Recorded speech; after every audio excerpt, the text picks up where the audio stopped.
সমস্ত দায় দায়িত্ব তারেক জিয়া আমার পাশে আছে।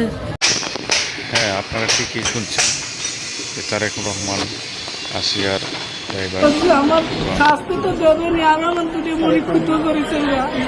এইটুকু আপনার কিন্তু সাবধান থাকলো, এইটুকু সাপ দিলাম আমি। উত্তরে তারেক রহমান বলল ইনশাল্লাহ ইনশাল্লাহ আমরা আমাদের অবস্থান থেকে আমরা চেষ্টা করবো যাতে আসিয়া ন্যায় বিচার পায়। আমাদের সেই প্রচেষ্টা থাকবে। হ্যাঁ, আপনি চিন্তা করবেন না।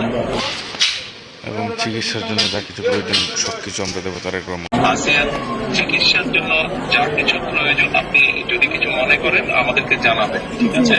এটা নিয়ে টেনশন করবেন না। আর ভাই আছে আমার সাথে। এবং তারেক রহমান বলেন আমাদের লোকজন সবাই নেতারা আপনার পাশে, আসিয়ার পাশে তারা থাকবে। জি আছে নয়ন ভাই, আপনি নয়ন ভাই আছে, আপনি আছেন, আপনি